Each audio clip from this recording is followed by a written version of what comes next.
Hello, everybody. Welcome back. This is the third episode of It's Time to Toss a Dice. We will be Hey. discussing The Eye of the World, chapters 21 through 32. I'm Will. This And is I'm Lizzie. Lindsay. Oh, it's been a couple weeks. It has. Yes, It's we've been a couple been weeks. doing the life thing, right? Life, adulting, Adulting. Yes, much adulting. much adulting. But we're back. Hopefully, we can get back to doing this every week. I know we Uh, typically do this on Saturdays, but we're doing it on Sunday this week. Labor Day weekend. Happy Labor Day, everybody. Or Memorial Day. Sorry, Memorial Day weekend. yes, Memorial Day weekend. Nice long weekend. I'm excited. I mean, like it's almost over. We're over halfway over, but I still long weekends are the best. Yeah, tomorrow's the best day of the weekend because I don't have to be at work, so it's great. Right? Anyway, so we will get into our discussion here, Yep. chapters 21 through 32. So I think we just left off with them escaping Arid Hall, correct? Shadar Logoth, yes. Yes, yes. So the team is separated. Nynaeve is with Maureen and Lan. Perrin and Egwene are together, and Rand and Matt are together. And Tom. Uh, and Tom, yes, I think we should start with them um, because they have a very fun sort of journey. I Yes, think we yes. should do it based on group, not I necessarily I chapter. like that. Three different groups. This will be Yep. kind of three different So sections. yeah. So Rand and Matt and Tom are on. They escape Shadow Logoth. They make it to the river, and they hop onto a boat hmm captained by none other. Then build them on. Yes, the Vale Doman. Um, and he gives them passage downstream for the price of the silver coins they got from Moraine, hmm which is unfortunate. Um, During the voyage, Tom teaches them how to be Gleeman apprentices, a little bit of the flute, a little bit of juggling, some acrobatics. Rand, this is actually a book cover on one of the redone book covers that they did with Rand sitting on the mast and jumps off and going crazy or something because everybody thinks he's crazy anyways for jumping off. um, they get off. I'm trying to remember where they get off. Where do they get off? Whitebridge? Yes. So they get off in Whitebridge, and who do they meet in Whitebridge?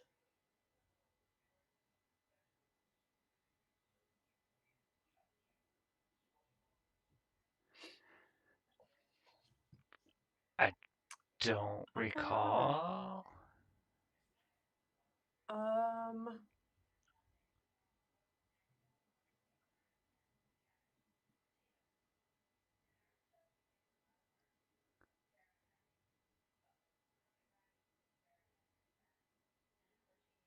I'm looking.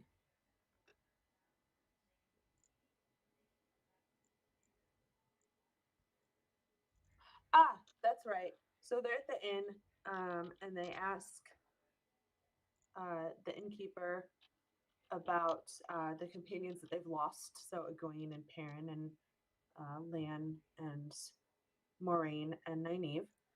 And the innkeeper's like, nope, I think you guys should go. I don't want you to be here anymore. Um, and there's a guy who was on the boat with them who doesn't like them very much and believes that they are dark friends. His name is Gelb. Also in the inn, so they have to kind of try to sneak out. Um, while they're trying to do that, I think a Fade shows up.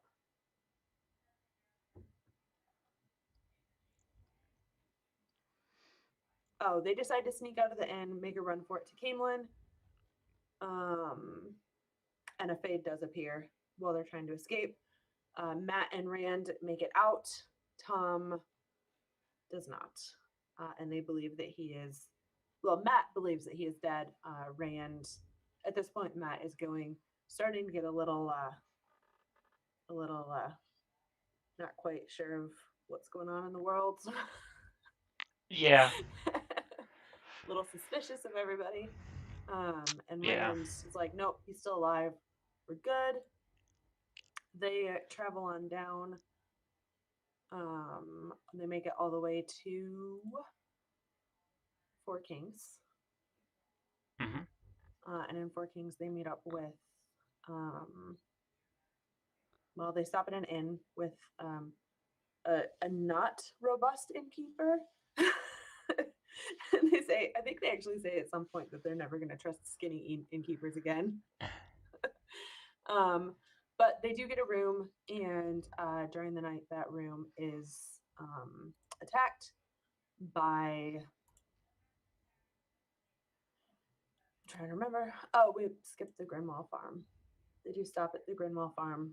Hmm. Elsa is a character to remember, but not really anything very exciting while they're there. They just do some work and get some food and stay there for the night. Um, they're trapped in this. So they make it to Four Kings. They go to bed. They're trapped in a room. Howl Goad has showed up, who they're pretty sure is a dark friend. I don't remember when they saw him previously, but they have.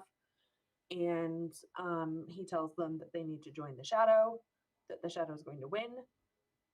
And they're trapped in this room. There's iron bars on the window for the room. The room is locked from the outside. They can't get out.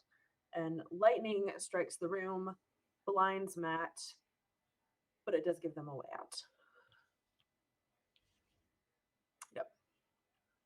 So it's important to mention that the reason Tom was teaching the boys how to juggle and play the flute and all this stuff is he told them they were going to have to pay for their room. That's how they were going to pay for their rooms as they were traveling. As they were on this Yes. journey, they obviously gave up the last of their silver to get on Captain Doman's ship. So they had no more money. They were out of money. So their plan was with Tom and the two boys, especially with Tom being an actual gleeman, they were going to go from inn to inn and they were going to play songs and juggle and do all the Gleeman things so that they could earn a little coin and earn their keep at these inns, pay for their Right. pay for their meals and all that stuff. So that was Tom's plan for the three of them on the journey. So the Yep. very first, While they're on the ship, Matt actually discovers that no, sorry, Rand discovers that Matt has the dagger from Shadar Logoth, yep, and is noticing that Matt is being a little bit odd.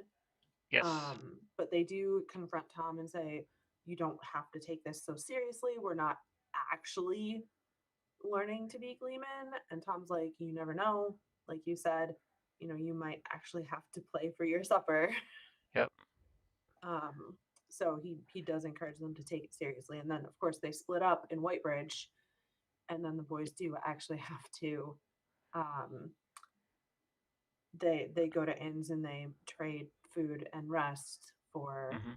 entertainment for the guests. And at the farm, I believe they did some work around the farm and everything to try and earn their keep. And it wasn't even a room in the house. It was just the top of the barn, I believe, that they stayed in Yeah, on the farm. I don't remember that for sure, but I do know that for the Grinwalls at least they did play for the girls, Hmm. because they have what, four daughters, I think. Hmm. So they played for them and did juggling and all of that sort of stuff. So yeah, Tom had a grand plan on how they were going to make it all the way to Tar Valon and meet back up with Moraine and the Lan and the girls, and it kind of fell apart the very first stop. Yeah, well, he wanted them to go back to get it back on Bail Doman's boat and go to Ilion, and Hmm. then realized that that plan wasn't going to work. I was like, well, we'll go to Camelin then, which um, we find out later, obviously, that Tom, despite it being his idea, he's not a big fan of it. He has connections there. He knows people. Yes. And they aren't particularly fond of him anymore. It's one way to word it. Yes. Yes. Um, do we have anything else for Tom, Perrin, and Matt? Sorry, Rand and Matt. Mm, no, I I don't don't think believe so. so. Nope. I think that pretty much catches them up on where we are. They're just going from inn to inn, room to room, day to day. Playing for their supper. trying to get to Camelin. Trying to make it to Camelin, hoping that Tom is still alive, and Yep. that since Tom's the one that said we're going to Camelin, that if they can make it to Camelin, they can find Tom. That's their plan. Oh, there is something to note. A few days after the lightning strike that let them escape from the inn in Whitebridge, Rand gets very sick. Yes. So Matt is half blind, and Rand is very sick, and they're trying to make it down the road to Four Kings and then Camelin. And Tom is presumed dead. Tom is presumed dead. It has not worked out so well for the three of them so far. Yes. So they're having a hard time of it because Matt is just starting to get suspicious of everybody. He can't have C, and Rand is sick, so people don't want to help them because he's sick. So they don't have the easiest of times. They've not had the easiest of times. Right. Yep. Who do you want to do next? Perrin and Egwene. Perrin and Egwene. The other three are. Never mind. There's not too much that happens with them, but we'll get to them. So Perrin and Egwene escape together, and they get lost in the woods. They decide not to stay on the road, unlike Matt and Rand. Why do I keep doing that? So they decide not to stay on the road, and they're off in the woods. And Perrin and Egwene are doing what they can to use slingshots to catch rabbit and whatnot to eat. But all in all, they are very hungry, very tired, very cold. Can't do a lot with fire because their only fire comes about when Egwene can manage a spark. When she can channel enough just to create a spark, which is I do not. think Perrin manages to make a fire bow on occasion, but not great. And Egwene being untrained in any sort is not having much luck with even being able to conjure a spark. Yes. They do have Bella with them. They do have Bella. The escape from Eredhall. I'm surprised Bella's not the one making the fires. She could probably. So somewhere along their path of getting lost I'm not sure exactly where they are, but in the woods, basically, between Eredhall and they're near the Caroline Grass, I believe. Hold on.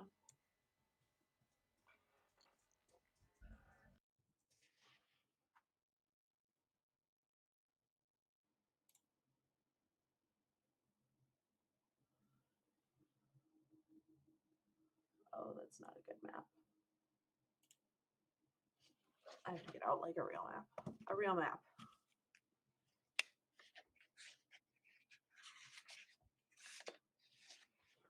They are.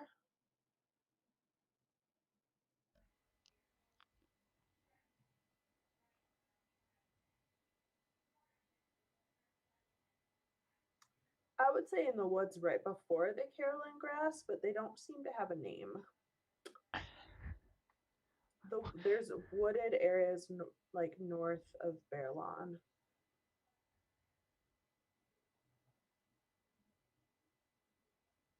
Yeah.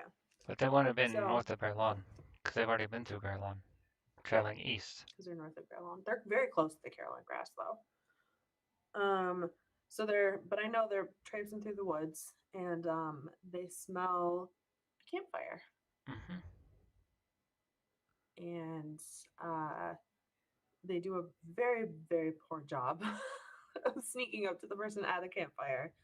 And he invites them to dinner, and he's got 4 rabbits roasting on this fire. And he introduces himself as Elias. Yep, Elias Machara. Yep. And in their defense, even if they did their best job of sneaking, they would not have been able to sneak up on this man. No, not even a little bit. Not even a little bit. They do notice almost right off the bat that he has yellow eyes. Yes, the light from the fire hits his eyes, and they can see that they almost seem to be glowing yellow. Yep. And they all get rabbit, and Elias talks to them a little bit, and um, after they eat, he introduces his friends, He and his does. friends' names are Hopper, Wind, Burn, and I don't remember the last one. Yep. All have four legs, and all are not who a lot of people would consider to be friends. Yeah, they're wolves. They are wolves. Actually, yeah. And during their conversation, Dapple, Hopper, Burn, and Wind. Dapple. Yep. Um, yep, I And forgot Dapple. Hopper. Hopper you will Hopper. learn a lot about throughout the entire Yes. series. Yeah, we will meet Hopper a great many times. And the wolves, he explains that he can communicate with them through this sort of um, feeling communication, picture communication. Um, and he tells the kids, Perrin and Egwene, that Perrin can do it too. Yep. And obviously, Perrin does not believe him. Um, He but doesn't believe him, and it also kind of scares him in a way. Like yes, Perrin is a little taken aback when he says, you they they they say they can talk to you too, and Perrin is a little taken aback and scared because it's not something that he would think a normal person can do. Like why would I be talking to wolves again? Like yeah, exactly. He does ask if it has to do with the one power, and Elias sort of laughs at them a little bit and says that the Reds wanted to try to gentle him, but that it wouldn't have done any good, and he escaped anyways. So, and because do we learn here who Elias used to be? no, Okay. so um, But we do know he is good at hunting because he is yes, dressed head to toe in furs and yeah, skins. furs and skins. Like Um, he's very proficient at what he does. yes, and even if he wasn't, he has wolves to help him. So know, that's that's very fair.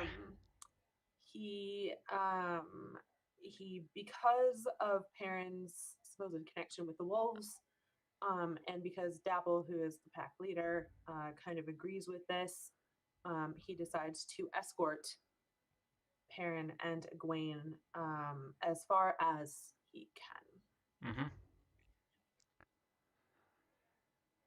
He's not keen on cities or No, towns or villages. no, He is very much a loner, just he and the wolves. yes, yep.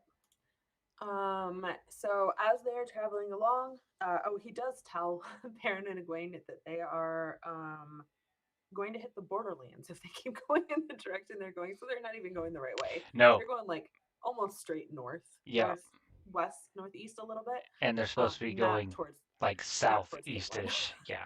Yeah. Um, which might be why they're still in the woods because that stretch of woods runs north south. So he takes them, and after a couple of days, they come across a group of people who are a very interesting group of people called the Tuathan, Yep, the Tuatha, the traveling or the people. Tinkers. Yep, The traveling people. Brightly colored caravans, brightly colored clothes. to the point where it hurts your eyes. Yes, and like no, there's no. It's a fashion nightmare. Like they'll wear, bright, bright pinks and greens. They don't care about anything matching as long as it's bright. Yes. They do learn that the Tinkers are Pacifist? thank you. Pacifists. They follow what's called the Way of the Leaf.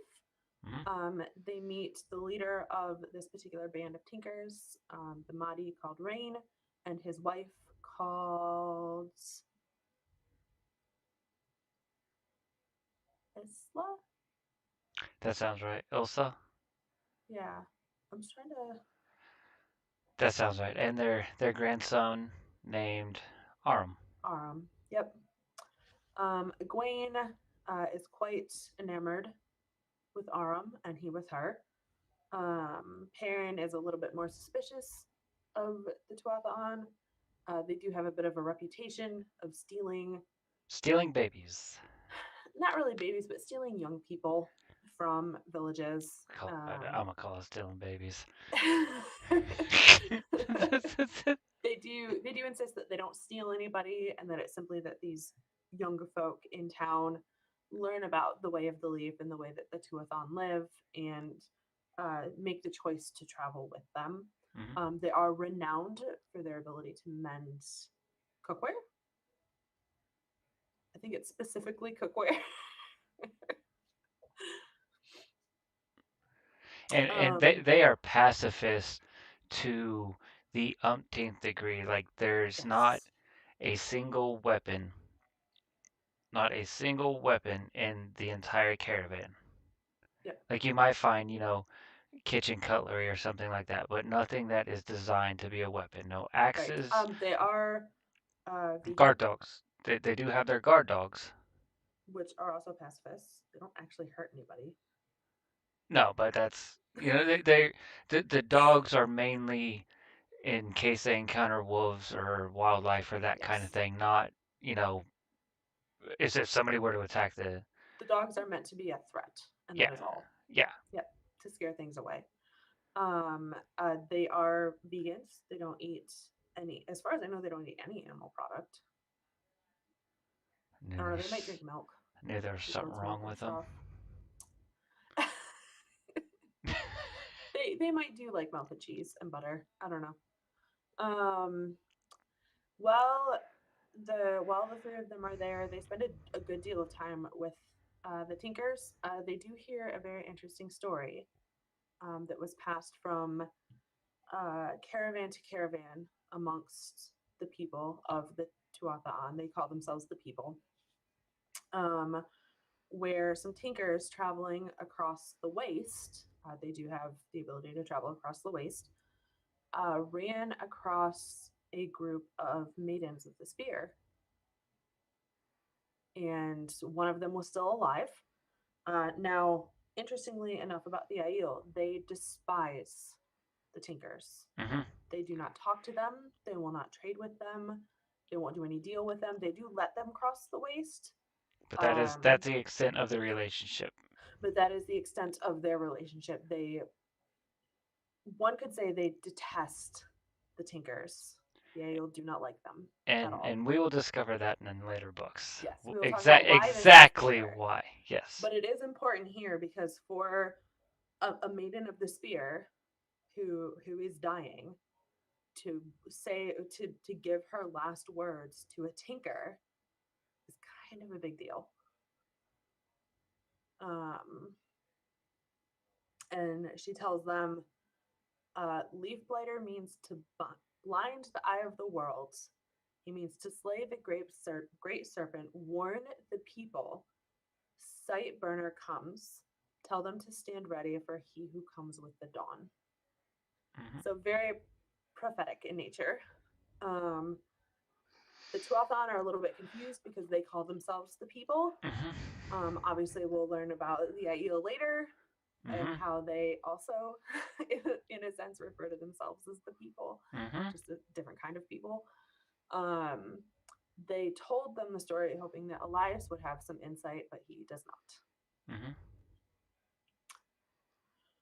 Uh, I think that's about it for them, really. Yeah. Is that Kieran's very restless. He doesn't want to stay with the Tuatha. Egwene's enjoying herself. She does learn their very sultry dance. um, now they? ah, yeah, they leave the Tinkers. They wake up one morning and Elias is like, "Today's the day. We're leaving." Yep. They Um, basically stayed with the Tinkers long enough to get some rest, to get some real food, and then to be back on their way. I will say when they first encountered the Tuatha, like Perrin noticed that they all kind of gave a sidelong glance at uh, oh, his the axe. axe he was wearing, Mm-hmm. as well as Elias's sword. Elias carried a sword, and they gave glanced at both of them, but they did not mention anything about either one of them. As a matter of fact, I believe they took the belt that Perrin hung his axe from and hung it up for him, if I'm not mistaken. I don't recall. Like I believe they had him remove like not They didn't saying make him take it no, off. no, that's what I'm saying, not like disarming him or whatever, but since they were going to all be together, they said, that won't be needed. We can put it aside for you for now. And they like took the belt with the loop and the axe and hung it up for him. If I could be mistaken on that, I don't remember that, I could be but you could be mistaken, right. but I don't remember. So anyway, they uh, they leave the Tinkers, and I don't remember exactly what happens, but everybody kind of wakes up one morning and it's time to move on. So, I think including for the Tinkers. Sam, I believe they were probably heading in one direction, and Elias, knowing where he was No, there was some going, sort of weird like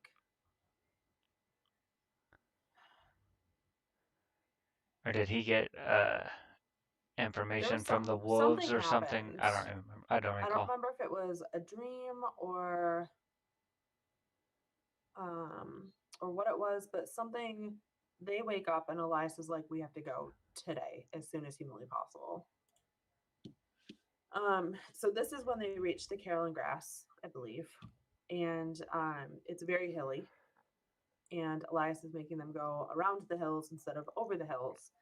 And at one hill, they do decide to go over because it was, I don't know, too big to go around, or they needed to make up time or something. And they see a whole bunch of ravens attack a fox and leave the fox quite dead. um, yeah, they see ravens a number of times. Enough of them, it's a lot of them coming out of various like little forest clumps, sort of. The wolves are ahead of them and behind them, they're checking for ravens. Elias tells them, make sure that you look up. I believe the wolves do get attacked by ravens at one point as well and get injured. Not seriously, but they do get injured. Um,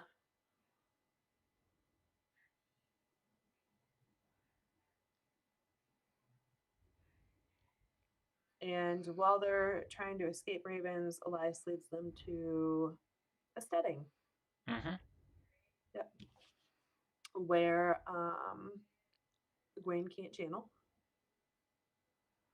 and the ravens will not go. Nope. Yep.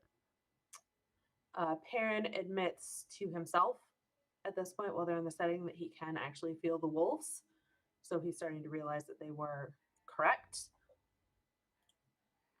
Um, while they're in the setting, I believe it's actually their first night in the setting, some men come upon their camp. They are white cloaks. The white cloaks, I think the white cloaks see the wolves and begin searching the setting to attack the wolves. Obviously, the wolves attack back, as well as Elias and Perrin, who is getting sendings from the wolves, Mm-hmm. making him want to fight back a little bit. And some children don't make it. Some of the white folks don't make So it out. by children, you mean children of the light, not kids. Yes, children of light, not actual children. Yeah, there's a difference. Yep. So Perrin and Egwene are captured. Mm-hmm. They're tied up in the tent of the Lord Captain Commander, Mm-hmm. called Patron Nile. Bornhold. Bornhold is not the Lord Captain Commander.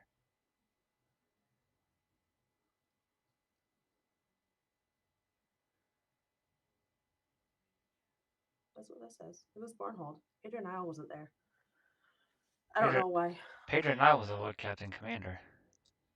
Was he not? Yeah, I don't know why Am I this. tripping here? He could be. He could just be. I don't know. But it is Bornhold who's there. Um, and he accuses them of being dark friends Mm-hmm. because They're running with wolves. They're running around with wolves, He and thought they thought they were Kevin Costner. unfortunately, one of the white cloaks who didn't make it out was killed by Perrin himself. Mm-hmm.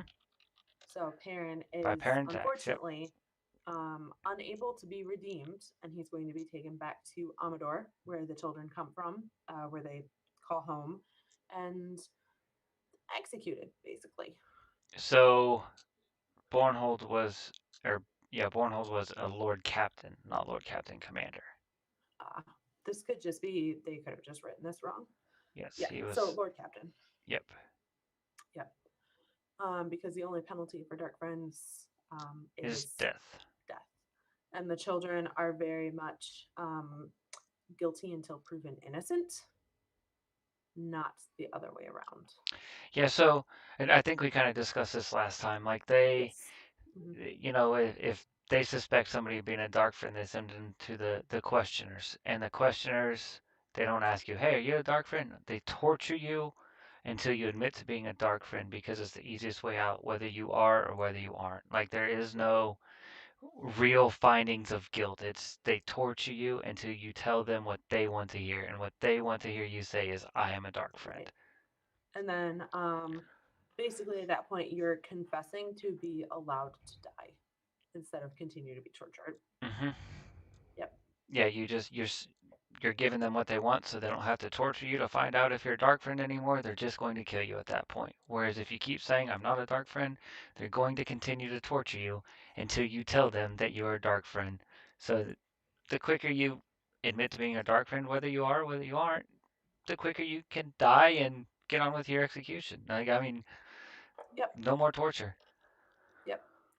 But that's their way. That's their logic. Yep. And that's actually where we leave them off with this, Hmm. is being captured by white cloaks.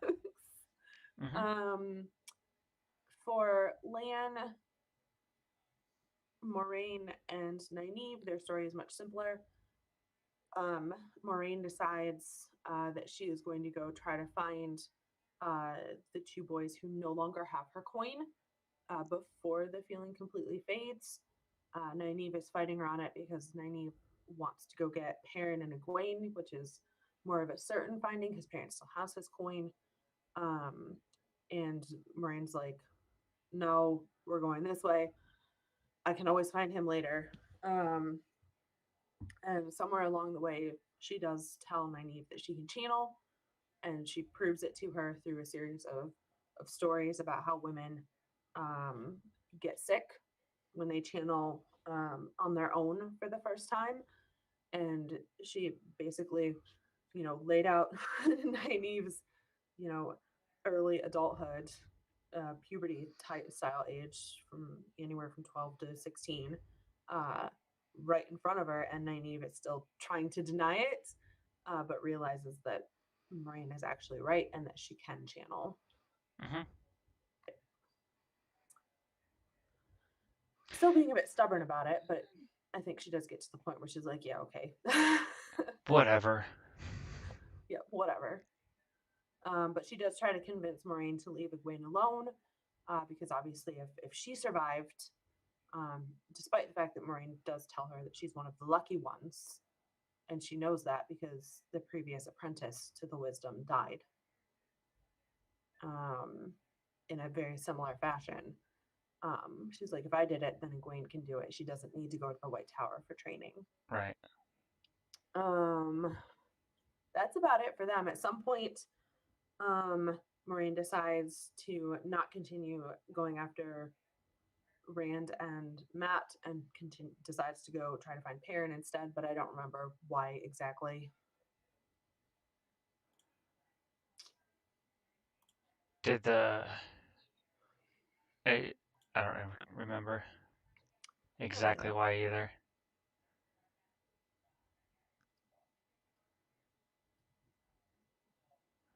I don't recall. Yeah, I was thinking about it, but I don't remember. We do get a little bit of interaction between Nynaeve and Lan in chapter 28. Nynaeve thinks that Lan is useful, but she doesn't like Moraine, and she knows they kind of come as a package. But she's like, maybe if I could get rid of Moraine, this guy could do some good, right? And um, and Nynaeve calling a man useful useful. is high It's a big compliments. deal. That is high praise. Yes, it's very high praise. She also finds Lan a bit infuriating, which, well, we know how women are. And then Lan actually talks to Nynaeve and tells her that she should go back to the Two Rivers, and not continue on this path, presumably trying to protect her. We all know that Robert Jordan wasn't very good at romance, but even this early on, we do start to see a little bit of maybe something developing between Lan and Nynaeve. At least mutual respect between the two. Yes, yes, At, definitely. at the minimum, there's a mutual respect between Yes, Lan and Nynaeve, which for Nynaeve is, which for Lan is saying a lot. yeah, for both of them, it's saying a lot, isn't it? Because Lan doesn't trust anybody except Moraine. So Lan has the emotional connection of a rock. Like yeah, there's not a lot of feelings coming off of that man. nope. And Nynaeve is just, she just, she's just stubborn and She's just like a bitter old woman at 18 years old. I mean, she just is. she's in her Or early 20s say her now. however old she is. I She's like 24, I think. tomato. Actually, she might even be older than that. She might be closer to like 26, 27. I don't think she was that old. I don't remember. At some point in the books, it tells us what the age gap between her But and Egwene she's is. essentially a crotchety old woman at this point. I mean, she's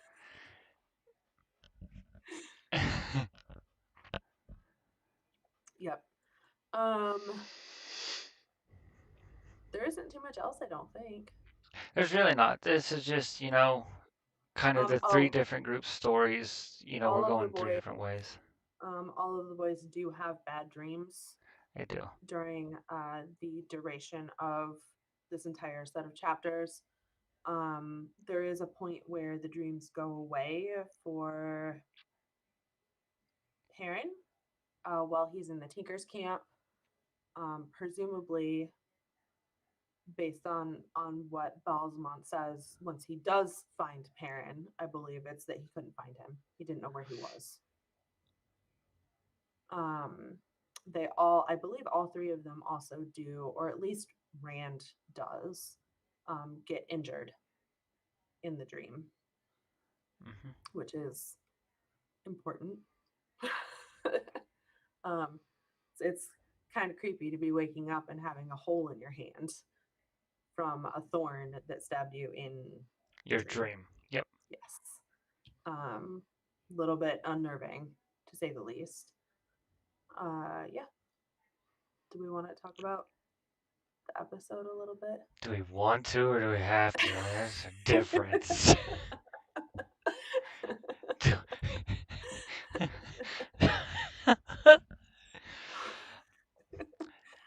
So the episode actually surprisingly it follows along a lot closer than I originally thought that it did. Obviously they cut a lot out, like they cut out a lot of the traveling time with Perrin and Rand. Mat and Rand, what am I doing? But they do get them to a town. They do give a nod to Four Kings with the little pillar statue things in front of the inn, I think it is, Hmm. the bar, the tavern, wherever that chick is who's serving the beer. We meet Tom, which is amazing. Finally, for the love Amazing. of God. Yeah. What do you think about his song? It wasn't bad. I I liked the song more than I liked the mockery of a cloak that they made for him. They didn't do the Gleeman's cloak, so yeah, that's a little bit. Yeah. the the Gleeman's cloak was an absolute travesty. Like that's almost criminal. Yes. He did steal from the boys as well, which is very I hated. very unlike Tom in the books. Um, We, that we being did we said, did get to see Tom and Matt share a moment together though. yes, share a connection. And then he did give Matt his money back when looting the Aiel that was hanging in the town. Yes, so we Um, meet an Aiel, unfortunately a dead one. who's a dead one. And we know Unfortunately, it's he's a not dead Eel one. because Tom tells us. Yep. Um, and he is at this point, both in the books and in the TV show, he has become the mentor character for Matt and Rand. Yeah. In the books, Um, yeah. In the show, I can't say he's a mentor to him at this point. well, yeah, because he doesn't. Unfortunately, he doesn't hang out around long enough in the show to really take on that role.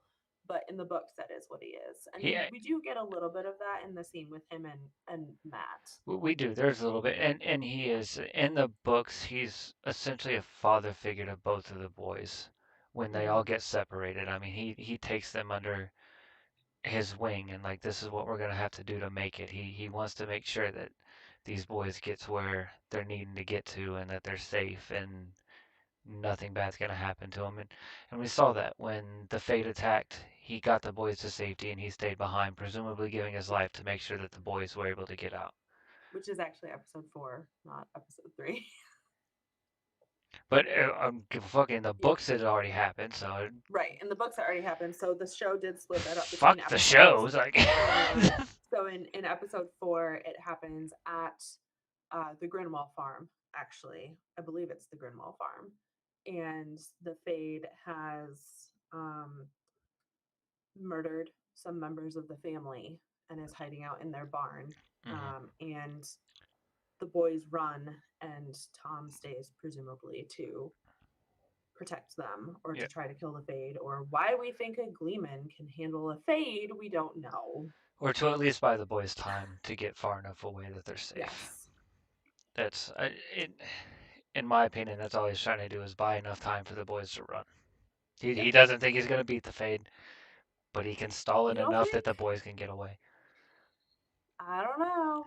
I mean, we don't know enough about Tom at this point to know if he can beat the Fade or not, I'm not going to say but we definitively learn. whether he can or whether he can't, but I think his mindset is not I have to kill this thing. It's I have to slow this thing down so the boys can get away.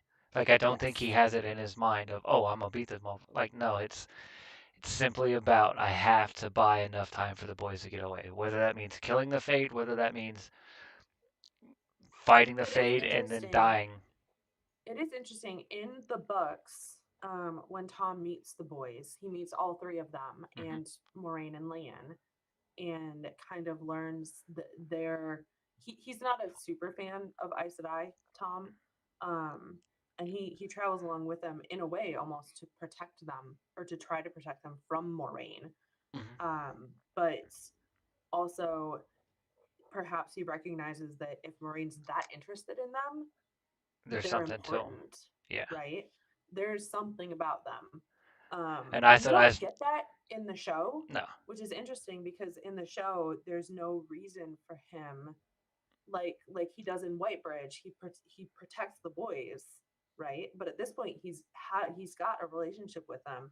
In the show, honestly, he really has no reason to. He doesn't know who they are, He also where had they're no from. he also had no fucking reason to rob him, but he did that too.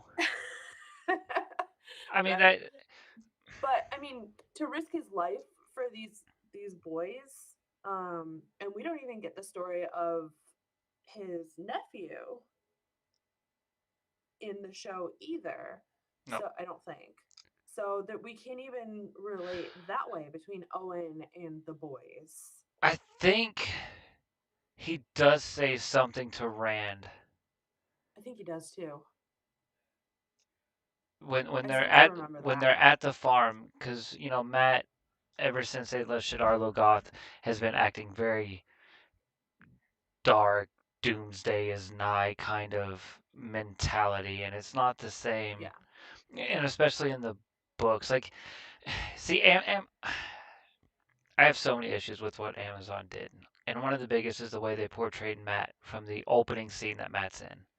Like they portray Yeah. Matt as a low life scumbag piece of crap from the very get go. I feel And like I feel like ultimately so that's due that to when we because he's get a to shit, prankster. right, but it's in fun. It's not just, hey, I'm gonna, Right, right. go He has fun with go it. shoot I up some feel like heroin in the barn and just see where it leads me. Like he's not that kind of guy. yeah, He's gonna toss a girl into the river so that she gets her pretty dress wet. Like he's that kind of guy, not oh, I'm gonna hold her head under and see if I can drown her. It's not like, right. but that's more the line that Amazon portrays him. It's like I don't get like prankster vibes, or I get like I don't either. this is Ted Bundy as a kid. Like this is what Ted Bundy was like as a fucking teenager. Is right here. Seriously. Like So I kind of get the like I don't like it because mostly because when we look at what the dagger in the books does to Matt, it turns Matt into very suspicious, very reserved, very sort of not a guy you kind of want to be around sort of guy. And the way that the show presented him in the beginning is that makes same the way.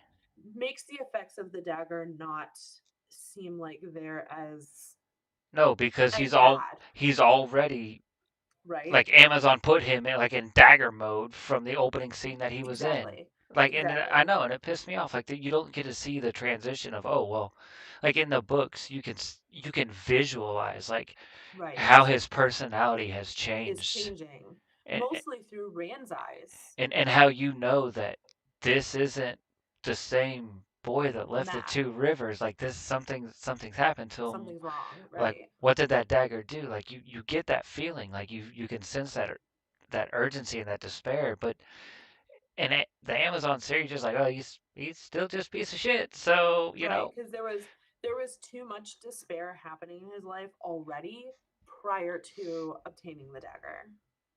I yeah, think it's just personally. I and I think I said this in our first episode. What they did to Matt from the very beginning was almost criminal. Like I mean Yeah. it's disgusting. There was no sense in it. No sense whatsoever. Well, I'm hoping that they obviously they recast Matt. We know that it's Donald Finn playing him from season 2 onward, hopefully. Um, so I'm hoping that they obviously he still has the dagger when season 2 starts, and he'll have to get it taken care of, and somehow, hopefully, trying not to get He into spoilers that we'll talk about later. Um, so I'm hoping that we what can see he the transition back to sort of the fun-loving Matt in the show that they sort of after the the dagger is fun-loving Matt never existed in the show. Like right, but I'm hoping that we'll get him in the that show. we're gonna get a brand new Matt, basically. Like here's a brand new Matt. Let's give him the personality he was supposed to have like a season ago.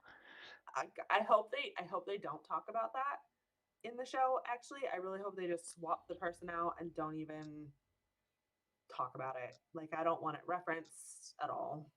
But hopefully we'll get some of that fun loving Matt. Most of what I'm thinking is the stuff that happens in the latest books, 12, 13, 14, where Matt is just Matt's epically fantastic.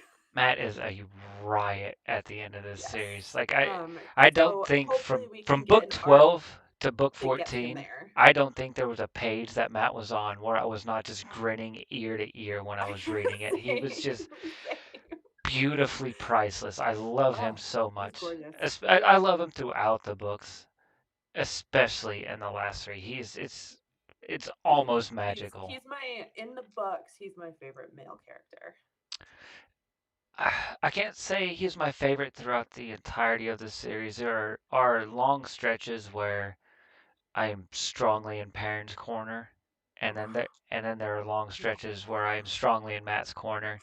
I'm never in Perrin's corner. I I don't love like Perrin. Perrin. I love Perrin. I Like don't like Perrin. Rand is like my bottom tier of the three boys throughout the entire series until like, Really, yeah, until his epiphany moment. except yeah, maybe 1.5 books. I'm like, I guess Rand ain't that bad. But for the majority of the series, it's can somebody just kill this fucking guy already? Like, please. All right. Somebody shank So this nerd. back to the show. Nynaeve, Egwene, or Nynaeve, Lan, and Moraine are basically on the same path, except Moraine is seriously injured. Mhm, She got stabbed. I think we talked about this in our mhm, last episode because it happened in episode 1. She mhm. dealt with it through episode 2. The White Cloaks noticed it, and she is now passed out. She's fainted. Nynaeve is trying to save her. It's the reason Lan took them into Shadar Logoth in the first place because Moraine could not help them. Um, and I believe she's basically unconscious this whole episode. Yeah, she's unconscious this whole episode, and Nynaeve is trying to do whatever she can Yeah, Nynaeve to keep is her from going dying. through trying to pull whatever flowers and plants and everything she needs to make her herbal remedies to try and heal Moraine. Yep. But at the same time, like we got a little bit, tiny bit of it in the books. We do get a little bit of relationship development between Lan and Nynaeve, which can happen because Moraine is unconscious. She's not in the picture right now. Right. Right. She is only a prop. She is not even a person. Yep. Um.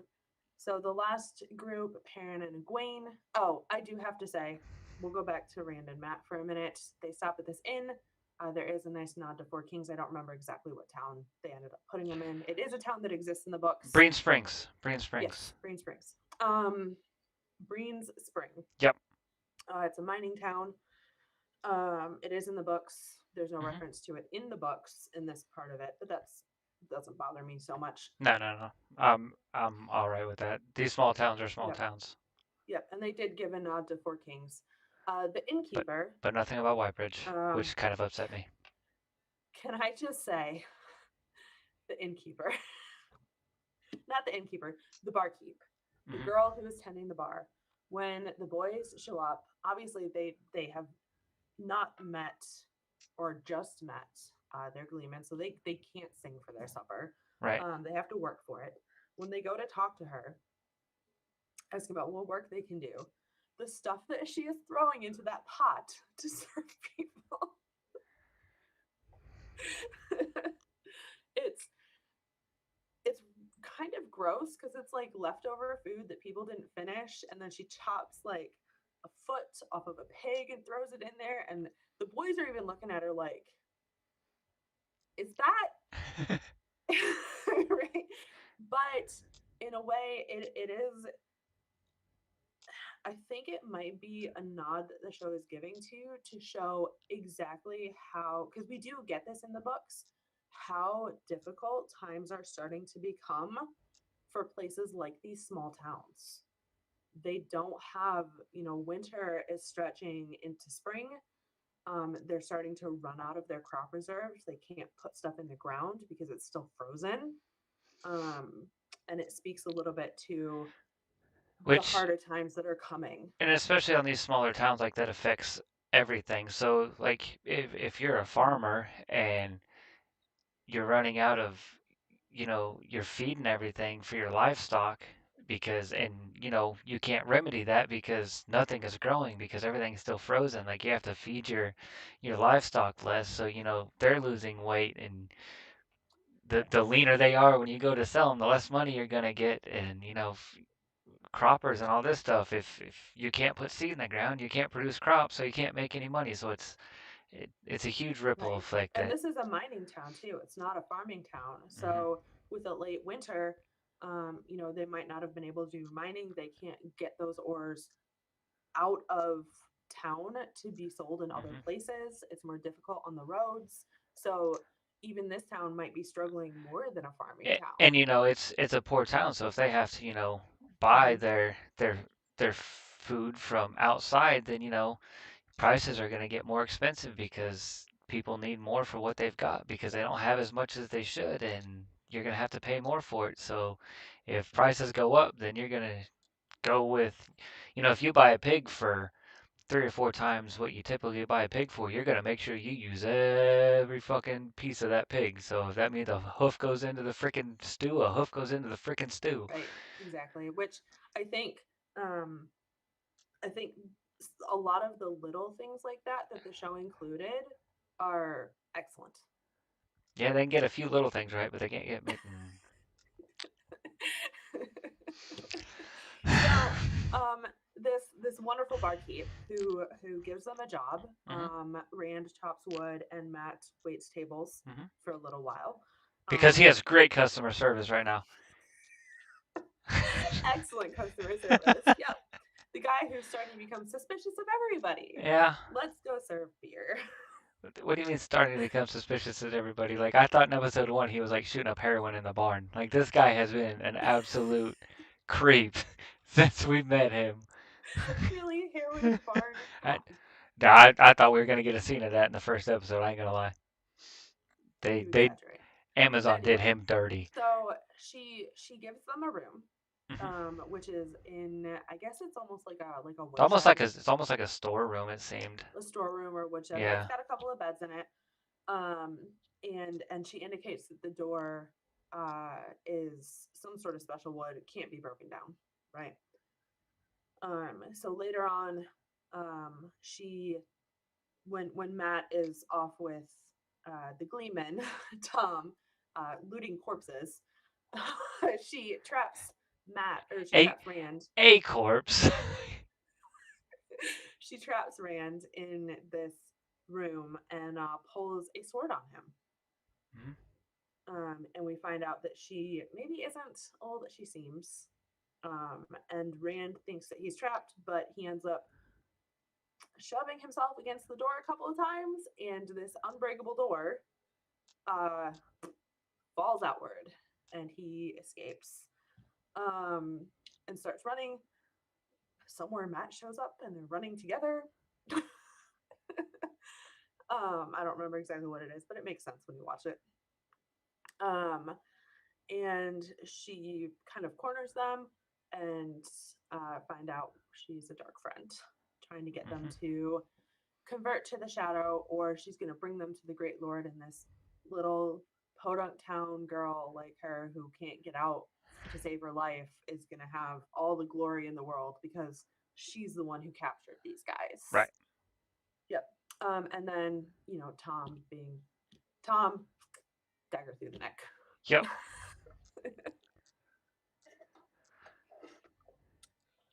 We get um, to see the badassery of Tom for the first time. yes. And how adept he might actually be at certain things. Yes. Yep. Maybe he's not just a simple gleeman. Yep. So we do get some of the same sort of story. They're being chased by dark friends. They do all have dreams in the show as well. Perrin has one that's particularly. That's all I have to say about it. Um, he does actually have one in the books too, where he's at the forge with Master Luhan and Mrs. Luhan, and Not his imaginary wife. no, and Yeah. Hala Oh. shows up. But I'm saying like they did the same sort of sequence just with Layla instead of the Luhans, which I thought was kind of cool. Um, so let's go on to Perrin and Egwene, who have much of the same struggles, can't light a fire to save their lives, hmm are lost. hmm They do not meet Elias, No, but but they do find they do notice wolves are getting that, yes, awfully near them and not don't yes, seem to be there to attack. attacking. They don't They seem to still be run there to attack like them. any sane person would. They still run. But I think they even mentioned I don't think they want to hurt us. I'm But actually starting to think that the wolves. So, despite the fact that Perrin and Egwene do see the tracks, the wagon tracks from the Tuathan in the dirt, I think the wolves were actually trying to herd them towards the Tinkers. and they very well could have. I think that's what they were trying to portray, It's which is really cool, actually. I like that.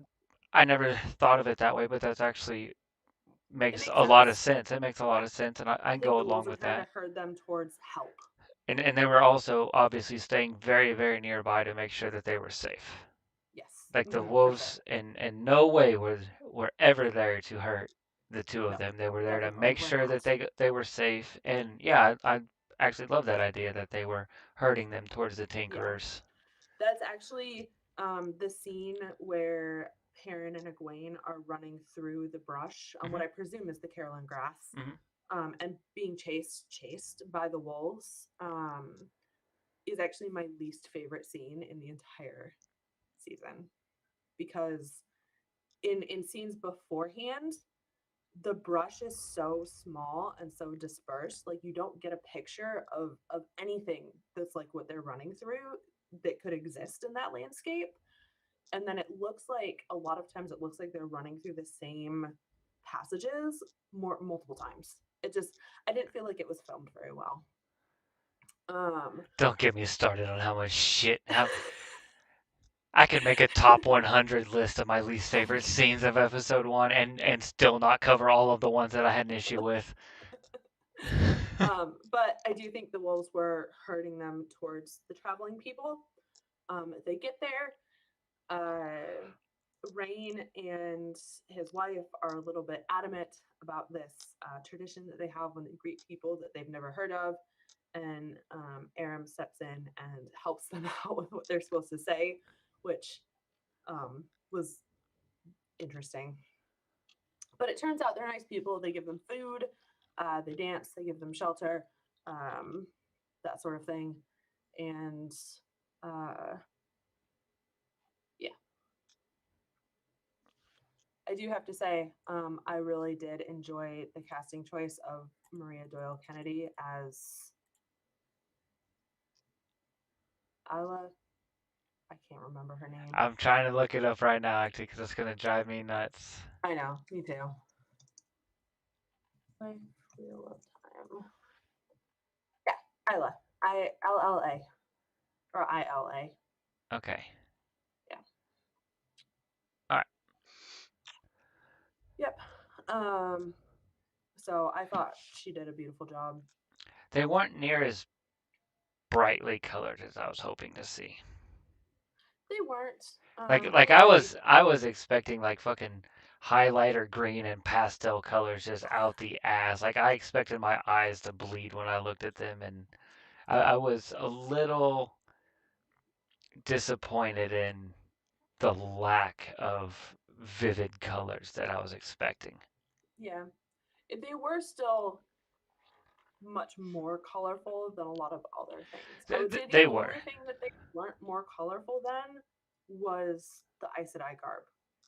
Um, but they have the one power. They can keep what they wear pristinely clean at all times. So for their blues and their reds to be bright and vibrant and not be dirty is, the Tuathan don't have that luxury. No, but they make their own clothes constantly. True. Yeah.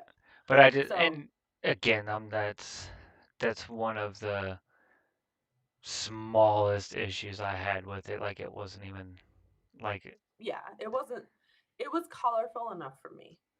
it I'll wasn't just say it like colorful that. enough for me, but it wasn't something where I was just like, oh, they ruined it. Of course, I mean, they'd already ruined it at every moment up until this point, anyways. This was a Oh non-issue, gosh. but You actually agree with me far too much to say that they ruined everything at this point. well, that's because you agree that they ruined most of the shit, so we can agree on No, that. no, like you just admitted they did a good job with the wolves potentially herding them towards safety, towards help. So, I said I like that idea. I didn't say that they did a good job with it. And then you followed it up saying that was a shitty fucking chase scene. it was. I'm And sorry. I agree with that. So see, we can agree on how shitty they are.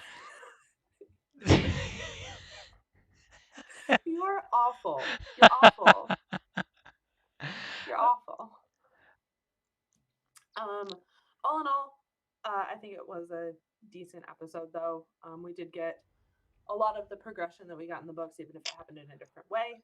Um, I think they did a good enough job. Couple of questions. Okay. Where was Elias? Not. We're getting him in season 2. That's all I know. Yeah, because that fucking helps on the way to Tarvalon, doesn't it? After they've already been there. Okay, so that's my first question. Where's Elias? Uh, I had another one actually, and then I lost it. Oh well. Um, I I have a big issue with, and we'll get into this more because obviously this is only the third episode. There we have, A lot. few more to go for the end of the season. Few Oh, more. you mean just season one of the show? Yes, I'm talking Oh, about just okay, yeah. season one of this Just a show. few. Yeah, so we still have a few episodes to go, but the lack of integral characters that are introduced is baffling. You mean like Elias and Tom and Well, and Tom eventually got introduced, but obviously not when he should have. Like they completely changed his character and the entire complexity of the relationship that he formed with the two boys that he was with. Like yeah, that's all lost and gone because you had your chance to do it earlier and have them have that connection and have that bond while they're traveling, but instead you pissed all that away to just introduce him in an later. inn 3 episodes later where there is no emotional connection and Right. you just try to falsely manufacture one like on the spot. Like I actually enjoyed the moment that he and Matt. I won't say I liked the scene that he and Matt shared together, but I liked the moment that the two of them shared together. I thought I it was agree. disgusting that they just had to have a dead Aiel there for no fucking reason whatsoever. Like it doesn't even make sense for an Aiel to be that far into the wetlands and just be Well, dead there there. is Like, one. Who is it? I mean, we haven't gotten this far in the books, but isn't it Perrin? mm-hmm. Gaul, Who in book one meets an Aiel he this does. far into the wetlands. Yeah, but So not just murdered and strung up. that's true. That is strange. Like, Um, and then they have Matt like basically raiding a corpse with Tom giving his blessing to do so. Like, yeah. No, I will say at this point we are dealing with Dagger Matt, so well, it's a little bit more excusable, but it's still it's not. it's not because Dagger Matt's the same as non-Dagger Matt in the Amazon series to this point. There is no difference between the two. I mean, and If it was the books, though, if it were the books, there'd be a little bit more. But even Tom, like Tom would question Matt at that point because Tom and Matt had that relationship, and Tom would have known that this isn't what Matt is normally like. So if he sees true. Matt robbing a corpse, he's like, "Hey, boy, what the fuck are you doing?" Like, but That's true. there's not that connection. There's not that complexity anymore. Like it's just Gleeman robs boy, boy robs corpse. Gleeman says, "Hey, add a kid." Like, I mean, At least you could bury him. yeah, he's just like, I will "Oh, say that. he does." But like, just it, I did not like the scene, but I did like the moment that Matt With and Jake. Tom did Yeah, share. Like I respect the moment, but I was not a fan of the scene. I agree. I agree. The scene wasn't one of my favorites. No, God no. It's on my top 100 that I didn't like. What number is it? God, I'd have to make the thing. I think I just have like one A, one B, one C, and there's.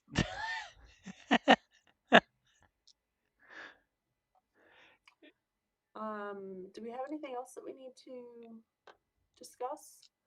So I think that I got through the gloriousness of the book and the nightmare that was the show. Yeah, yeah. So um, next time I think we might just.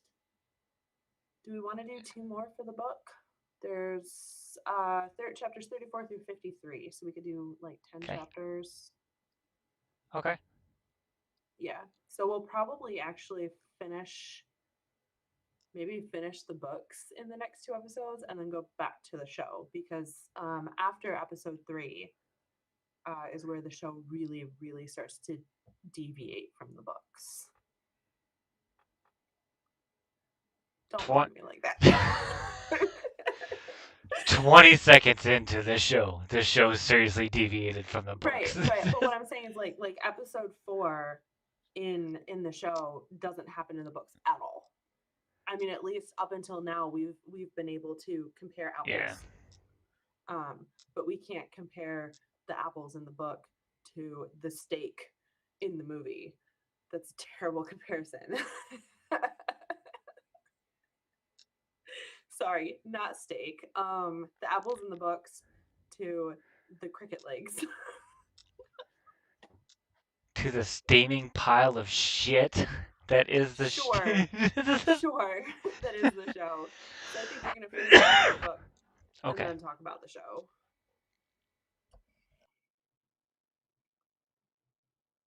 Let's see. Okay. Thank you. I think that was a sneeze. It was. I muted my mic before I did it, so yeah. But all right, sounds good. We will talk about apples and piles of shit next time. Just the apples. We're only gonna talk Oh, about the just apples. we're just talking about the apples next time. All right, sounds good. I like apples. Me too. All right, guys. Thank you all for joining us, and we will see you guys.